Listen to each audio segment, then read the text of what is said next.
नमस्कार दोस्तों, स्वागत है आप सभी का एजुकरेंट इंडिया पर। जैसा कि आपको पता है, व्लादिमीर पुतिन है, उनकी भारत में यात्रा अभी चल रही है। यानी कि वो 4 से 5 दिसंबर के बीच भारत में अपनी एक विजिट पर आए हुए हैं, भारत की यात्रा पर। और भारत की इस यात्रा पर आने के बाद उनके ऊपर जो नज़र है वो दुनिया की बनी हुई है। क्योंकि जैसे आपको पता है, पूरी दुनिया ने सैंक्शंस लगा रखे हैं इनके ऊपर, पुतिन के ऊपर, भारत के ऊपर जो है टेरिफ्स लगा रखे हैं। उसके बाद भी इन दोनों देशों की जो मीटिंग हो रही है, उस मीटिंग को लेकर पूरी दुनिया में फ़िलहाल में नज़रें बनी हुई है कि इन दोनों के बीच क्या डील होती है। जो वेस्टर्न मीडिया है, जो यूरोपियन कंट्रीज़ है, जो अमेरिका है, उन सब की पूरी नज़र है कि भारत और रशिया के बीच क्या डील होगी। कहीं ये दोनों 57 तो नहीं खरीद रहे, सुखोई 57, या फिर S-500 को लेकर इनकी कोई डील तो नहीं हो रही, या फिर जो ऑयल को लेकर सैंक्शंस लगाए थे भारत की तरफ से, जो ऑयल कम हुआ था, वो ऑयल को फिर से ज़्यादा परचेस करने की कोई डील तो नहीं हो रही है। क्योंकि जैसा कि आपको पता है, पुतिन भारत आए हैं और भारत में उनका बहुत अच्छे से स्वागत किया गया प्रधानमंत्री मोदी के द्वारा। उनको रेड कारपेट पे पूरी तरह से बुलाया गया। ये आप देख सकते हैं इस वीडियो में किस तरह से वो पुतिन आ रहे हैं, उनको रेड कारपेट पे उनका स्वागत किया जा रहा है। ये सब चीज़ें पूरी सोशल मीडिया है उस पर काफ़ी ज़्यादा वायरल हो रही है। और अगर देखें कि अमेरिकन कंट्रीज़ या वेस्टर्न मीडिया है, तो वो मीडिया इस चीज़ को काफ़ी ज़्यादा कवर कर रही है। वहीं पुतिन की तरफ से एक ऐसा बयान जो अमेरिका को बिल्कुल अच्छा नहीं लगा होगा। उन्होंने अमेरिका को, आप ये कहिए कि भिगो भिगो के मारा है। इस तरह से अमेरिका की घनघोर तरीके से बेइज्जती की है। पुतिन का कहना है कि आप भारत के ऊपर तो प्रेशर बना रहे हो कि भारत जो है रसिया से तेल परचेज ना करे, रसिया से गैस परचेज ना करे, और एक तरफ अमेरिका खुद रसिया से ऑयल परचेस करता है, रसिया से जो न्यूक्लियर के लिए ऑयल है वो चीज़ें परचेस करता है। अगर आपको प्रॉब्लम है, आप चाहते हो कि रसिया की तरफ से ये सारी चीज़ें बंद की जाए, तो आप खुद इस चीज़ को खरीदना क्यों नहीं बंद करते? अगर भारत चाहते हो आप कि भारत आपका नियम कानून का पालन करे, तो पहले आप खुद बंद करिए। यूरोप के अंदर जो अभी तक ऑयल है वो सबसे ज़्यादा रसिया की तरफ से जा रहा है, तो यूरोप जो है वो खरीद रहा है, आप खुद खरीद रहे हो, पर आप भारत के ऊपर सैंक्शंस लगाए जा रहे हो। ये चीज़ें तो गलत है। अमेरिका का, आप जैसे कि पता है आपको, अमेरिका का शुरू से मानना है कि भारत जो है रसिया से तेल परचेस करता है तो रसिया को पैसे देता है, और उन पैसों का यूज़ रसिया यूक्रेन युद्ध में यूक्रेन के ऊपर हथियार खरीद के करता है। और ये युद्ध 4 साल से चला आ रहा है, जिस वजह से अभी तक ये जो युद्ध है वो खत्म नहीं हो रहा है। इसकी कहीं ना कहीं वजह जो है भारत है। और भारत अगर रसिया के साथ तेल परचेस करना बंद कर देगा, तो भारत की जो इकोनॉमी है वो तो ठीक है होगी, जो देखा जाएगा, लेकिन रसिया की जो इकोनॉमी है वो काफ़ी ज़्यादा हद तक नीचे चली जाएगी, और रसिया को हथियार के पैसे नहीं मिलेंगे, और रसिया जो है वो यूक्रेन के साथ नेगोशिएट करने के लिए तैयार हो जाएगा। इस बात को लेकर पुतिन ने एक और बात ट्रंप को कही कि आप हमें रोक लो, पर आप भारत के ऊपर ज़बरदस्ती के जो सैंक्शंस है वो लगा नहीं सकते। आप भारत के ऊपर जो ज़बरदस्ती के टेरिफ्स है वो क्यों लगा रहे हो? क्योंकि अगर यूरोप खरीद सकता है, अगर अमेरिका खुद खरीद सकता है, तो भारत क्यों नहीं ऑयल परचेस कर सकता? और भारत की ट्रंप ने तारीफ़ करते ये भी कहा कि ठीक है, आपने हमसे ऑयल परचेस करना कम किया है, लेकिन दूसरी चीज़ों पे आपने परचेस करना ज़्यादा कर दिया है। भारत जो है आर्म्स डील जो है वो रसिया के साथ काफ़ी ज़्यादा बढ़ा चुका है, और रसिया के साथ बहुत अच्छी तरीके से हमारी आर्म्स डील जो हो रही है का बताया जा रहा है कि अभी हम S-500 भी खरीद रहे हैं, वहीं ब्रह्मोस 2 भी अभी हमने बना ली है, वहीं हमने सुखोई 57 भी खरीदने की बात चल रही है। मतलब रसिया के साथ इन सारी चीज़ों को डील है वो हम कर रहे हैं, हथियार को लेकर डील हमारी बंद नहीं हुई है। वहीं पुतिन का ये कहना है कि हम किसी के इंटरनेशनल रिलेशन है, जैसे भारत और अमेरिका के जो इंटरनेशनल रिलेशन है उसमें हम इंटरफेयर नहीं करेंगे, लेकिन ये साफ नज़र आ रहा है कि भारत जो है अमेरिका की तरफ से अंडर प्रेशर है। यानी कि अमेरिका की तरफ से प्रेशर आने की वजह से भारत ने तेल परचेस करना कम कर दिया है, और दूसरे देशों की तरफ घाटा खा रहा है। हम रसिया से तेल परचेस क्यों करते थे? क्योंकि जो रसिया है वो हमें डिस्काउंट में तेल देता था, काफ़ी ज़्यादा नॉमिनल प्राइस पे देता था, कम प्राइस पे देता था, इस वजह से हम रसिया से तेल परचेस करते थे। तो ये सारी चीज़ें भारत को और रसिया को ध्यान में रखकर अमेरिका को इन दोनों ने कही है। साथ में ऐसा नहीं है कि सिर्फ पुतिन ने ही कहा है, मोदी जी भी इस चीज़ में पूरी तरह से साथ है। और रसिया का कहना है कि भारत और रसिया की जो दोस्ती है वो काफ़ी ज़्यादा पुरानी है और वो हमेशा रहेगी। आपने थोड़े दिन पहले ये भी देखा होगा कि शंघाई कॉरपोरेशन हुआ था, जो कि चाइना के में हुआ था, एससीओ कॉरपोरेशन, उसकी जो मीटिंग है वो चाइना में हुई थी, चाइना के शंघाई में। वहाँ पर प्रधानमंत्री मोदी जाते हैं, और मोदी की जो मुलाकात है वो काफ़ी ज़्यादा चर्चा का विषय बनी थी, क्योंकि उन्होंने एक तरफ आपको इस तस्वीर में शी जिनपिंग दिख रहे होंगे और एक तरफ पुतिन नजर आ रहे होंगे। इन दोनों के साथ जो मीटिंग हुई थी वो अमेरिका को बिल्कुल रास नहीं आई थी। अमेरिका का कहना था कि प्रधानमंत्री मोदी अमेरिका का साथ छोड़ के रसिया के साथ और या फिर चाइना के साथ कैसे खड़े हो सकते हैं? अगर इन दोनों के साथ खड़े होंगे तो फिर भारत जो है अमेरिका की कैसे सुनेगा? क्योंकि अमेरिका को हर वो देश अच्छा लगता है जो अमेरिका के सामने पूरी तरह से बिक जाए। आपने ये भी देखा होगा कि जैसे ही ऑपरेशन सिंदूर हुआ था उसके बाद से पाकिस्तान जो है अमेरिका के चरणों में जाकर लेट गया। मतलब अमेरिका जैसे कहेगा पाकिस्तान वैसे ही सुनेगा। अमेरिका ने ये तक कहा कि पाकिस्तान के पक्ष में कि भारत की जो है ऑपरेशन सिंदूर में हार हुई थी, मतलब भारत की जो मिलिट्री है उसको सक्सेस नहीं मिली थी और पाकिस्तान की मिलिट्री को सक्सेस मिली थी। यहाँ तक कि ट्रंप ने यह सारी बातें कह दी। ट्रंप इस बात को लेकर कि पाकिस्तान का फ़ायदा हो या पाकिस्तान की वाहवाही हो, इस बात को लेकर ये तक कहते हैं कि उन्होंने राफेल को गिराया था। हालांकि बाद में उन्होंने इस बात को पलट लिया और उन्होंने बदल भी दिया कि हमने राफेल का नहीं, हमने 3 जेट का कहा था और ये 3 जेट्स कौन से थे इस बात को लेकर कोई क्लियरिफिकेशन नहीं किया गया था। उसके बाद जो पुतिन है उनको लेकर यह बताया जाता है कि पुतिन के ऊपर इतने सारे सैंक्शंस लगे हुए हैं और भारत के ऊपर जैसे 50% टैरिफ लगा हुआ है और अमेरिका इस चीज़ों को लगाते जा रहा है और मना करके रखा है, जिस वजह से जो पुतिन है वो आइसोलेट हो गए हैं। यानी कि पुतिन जो कहीं पर भी किसी भी देश की यात्रा नहीं करेंगे, कहीं पर भी घूमने नहीं जाएंगे। लेकिन अमेरिका की इस बात के बाद बताया जाता है कि पुतिन ने 11 देशों की यात्रा एक के बाद एक कर डाली, जिसमें भारत भी शामिल है। अब वो भारत आ गए। पुतिन ने ये दर्शा दिया अमेरिका को कि अमेरिका की कोई भी चीज़ पुतिन को किसी भी तरह से इफेक्ट नहीं कर सकती। यानी कि अमेरिका पुतिन को कहीं भी रोक कर नहीं रख सकता।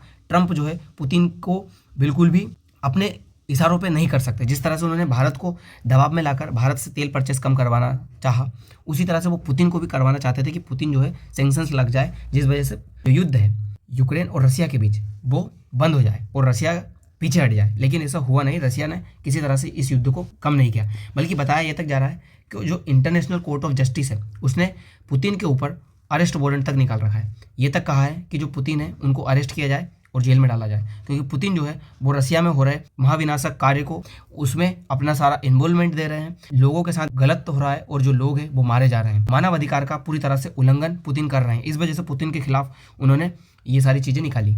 पुतिन के इंटरव्यू की कुछ खास बात में ये कहा, पुतिन ने ये तक कहा है कि भारत की जो इकोनॉमी है वो काफ़ी तेज़ी से ग्रो कर रही है और अब जो भारत है वो उस तरह का भारत नहीं है जिसको कोई भी डरा दिया करता था। यानी कि पहले के टाइम में भारत को कोई भी देश डरा देता था। आपको पता ही होगा 1960 के टाइम में अमेरिका ने भारत को सूअर को खिलाने वाले गेहूं दिए थे। लेकिन आज भारत की ये स्थिति है कि अब भारत को कोई भी खाद्यान्न की समस्या नहीं है। भारत अपने यहाँ पर अच्छे से गेहूँ पैदा करता है और बहुत ज़्यादा हम एक्सपोर्ट भी करते हैं। वहीं इकोनॉमी की बात है तो आपने देखा ही होगा कि अभी न्यूज़ निकल कर आई थी कि भारत जो है पिछले 2 टर्म्स में, यानी कि 2 महीने में देखा जाए तो भारत की जो जीडीपी है वो काफ़ी ज़्यादा तेज़ी से ग्रो कर रही है और भारत इस साल पूरी अच्छी तेज़ी से ग्रो करेगा। इस बात को लेकर जो यूरोपियन कंट्रीज़ है, जो वेस्टर्न कंट्रीज़ है, उनमें दुख का माहौल तो होगा, क्योंकि वो कभी भी नहीं चाहेंगे कि भारत एक विकासशील देश कभी भी विकसित देश की श्रेणी में आकर खड़ा हो। वहीं चीन को लेकर उन्होंने, भारत की जो चीन के साथ नीति है उसको लेकर भी उन्होंने, पुतिन ने काफ़ी ज़्यादा भारत की तारीफ़ की। उसने कहा कि भारत जो है इन दोनों को लेकर बैलेंस करता है, चीन और अमेरिका को लेकर बैलेंस चलता है। वहीं पेमेंट सिस्टम को ये भी कहा कि जो पेमेंट सिस्टम है वो भारत और रसिया के बीच रूबल और रुपए में होगा, यानी कि आपसी रुपए के बीच होगा। हम कभी भी उस तरह से नहीं करेंगे व्यापार कि जिसमें रसिया को या भारत को घाटा हो। हम हमेशा डी-डॉलराइजेशन की तरफ आगे बढ़ेंगे और आने वाले समय में कुछ समय के बाद डॉलर की जो वैल्यू है वो काफ़ी हद तक घटा देंगे। हम जो सारा व्यापार है वो रुपए में ही करने लगेंगे। वहीं टैरिफ को लेकर कहा कि भारत के ऊपर जिस तरह से टैरिफ लगाए गए थे, भारत उसके बाद भी पूरी तरह से रसिया का साथ नहीं छोड़ा। भारत मुसीबत के समय में रसिया के साथ खड़ा रहा और भारत, कहना यह है हमारा कि हम क्यों रसिया का साथ छोड़े, क्योंकि 1971 का जब युद्ध हुआ था रसिया तो भारत के साथ खड़ा था, लेकिन जो अमेरिका है वो तो सबसे पहले अमेरिका ही तो आया था पाकिस्तान की तरफ 7वां बेड़ा लेकर अपना भारत के खिलाफ। तभी तो हम 40वां बेड़ा लेकर रूस आया था हमारे तरफ और रूस ने हमारा साथ दिया था। तो हम इस चीज़ को कैसे भूल सकते हैं, मुसीबत के समय में जब रूस हमारे साथ खड़ा रहा था, तो आज हमें भी रूस के साथ खड़ा होना जरूरी है। वहीं डॉलर के इस्तेमाल पर भी उसने कहा, पुतिन ने, कि डॉलर डी-डॉलराइजेशन है वो हम करेंगे, लेकिन हम एक साथ नहीं कर सकते। ये हमें समझदारी और सावधानी से करना होगा, क्योंकि जो डी-डॉलराइजेशन है उसमें सारे देश जो है दुनिया में सारी तरफ से जो डॉलर की वैल्यू है वो पूरी तरह से बढ़ी हुई है। सारे जो देश है वो डॉलर में व्यापार करते हैं। अगर हमें डॉलर में व्यापार करना बंद करना होगा तो इसे हम एकदम से बंद नहीं कर सकते, हमें धीरे धीरे इस चीज़ को घटाना होगा। इसीलिए अभी तो फिलहाल में चलने देंगे, लेकिन जो दोनों के देशों के बीच आपसी व्यापार है उसको हम काफ़ी हद तक जो खुद के पैसे हैं यानी कि रूबल और रुपए हैं उसके बीच करेंगे।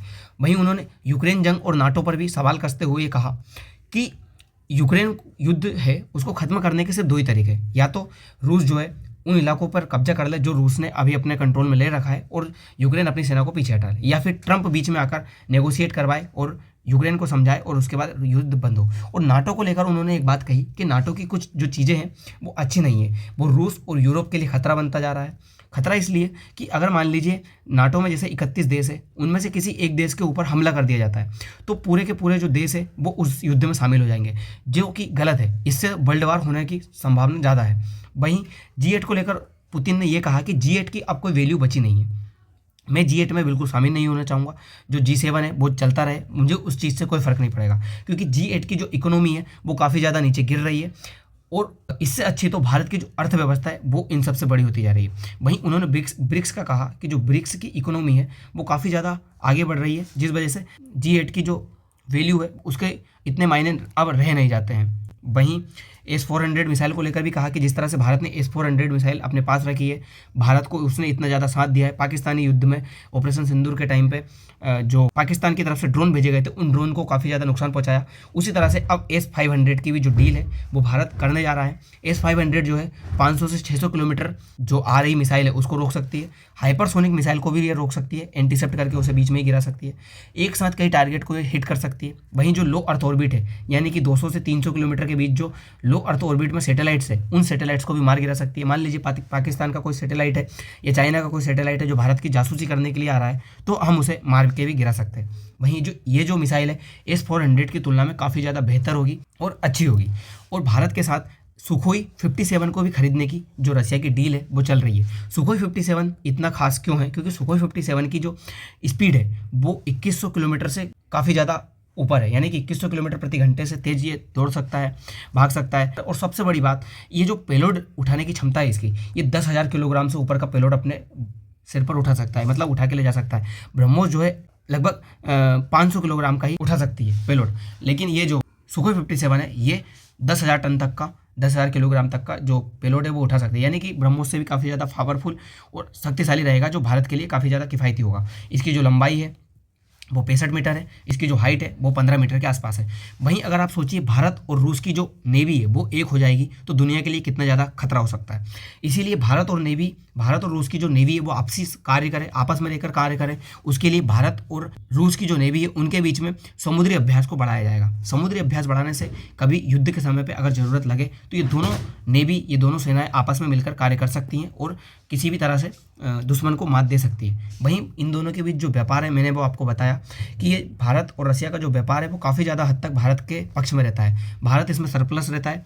भारत जो अपने तरफ से व्यापार यानी कि एक्सपोर्ट करता है वो 41,000 का करता है, 41,000 करोड़ का, और जो इंपोर्ट है वो लगभग 5,500 करोड़ का करता है। मतलब भारत इसमें काफ़ी ज़्यादा हद तक सरप्लस है। यही चीज़ रसिया के साथ है और यही चीज़ हमारी जो है अमेरिका के साथ भी हम सरप्लस में रहते हैं। रसिया को हम जो है क्या क्या चीज़ें भेजते हैं, तो हम रसिया को मछली, झींगा, चावल, तंबाकू, चाय और देखे जाए तो कपड़े, दवाइयाँ और जो मेडिकल से रिलेटेड चीज़ें हैं वो हम इसको भेजते हैं, और केमिकल प्रोडक्ट भी इसको हम रसिया एक्सपोर्ट करते हैं। रही बात इंपोर्ट की, तो इंपोर्ट में आपको पता ही है सबसे ज़्यादा हम जो है तेल और खनिज उर्वरक हमारे पास बुलवाते हैं, क्योंकि हमारे पास इन चीज़ों की बहुत कम ज़रूरत है। हम जैसे कि आपको पता है हमारी ज़रूरत का 80% जो तेल है वो इंपोर्ट ही करते हैं, मतलब हमारे देश में इतना ज़्यादा पैदा नहीं होता है। वहीं आपने देखा होगा कि रसिया की इन सारी बात को लेकर अमेरिका जो है वो काफ़ी ज़्यादा खफा है, और अमेरिका की ये बात हमें समझ में आ गई है। अमेरिका कहता है कि भारत के ऊपर हमने 50% टैरिफ लगा कर रखा है, जिसमें से 25% टैरिफ तो रेसिप्रोकल टैरिफ है, यानी कि भारत ने हमारे ऊपर लगा के रखा है, इस वजह से हमने लगा रखा है। अमेरिका का ये दोगला चरित्र सबके सामने अब पुतिन ने खोल कर रखा है, और ये बात हम पहले से भी जानते थे कि अमेरिका जो है भारत के साथ कभी भी अच्छे व्यवहार में नहीं रहता है। वहीं अब पुतिन भारत आए हैं, ये यात्रा इतनी ज़्यादा इंपॉर्टेंट हो गई कि इस समय ये गूगल पे भी ट्रेंड करने लगी है। अगर देखें तो पुतिन की जो यात्रा है वो सबसे ज़्यादा सर्च भी की जा रही है, सबसे ज़्यादा देखी जा रही है। मतलब पूरी वेस्टर्न मीडिया, पूरा वेस्टर्न कंट्रीज़ इस चीज़ को लेकर बैठा हुआ है, और भारत और हर तरफ मीडिया में भारत और रसिया की जो मीटिंग है वही चल रही है। ये कितनी इंपॉर्टेंट हो गई है ये आप इस बात से अंदाज़ा लगा सकते हैं। दोस्तों देखना अभी होगा कि अमेरिका इस चीज़ को लेकर क्या बातें करता है, क्योंकि हम पहले से जानते हैं कि भारत के और रसिया के करीब आने से अमेरिका को काफ़ी ज़्यादा प्रॉब्लम है। पहले ही वो टैरिफ लगा चुका है 50%, अब क्या और ज़्यादा टैरिफ लगाएगा या रसिया के ऊपर और ज़्यादा सैंक्शंस लगाएगा, ये सब बातें देखने वाली होगी, आगे पता चलेगा। तो फिलहाल के लिए इतना ही, मिलते हैं अगली वीडियो में। धन्यवाद।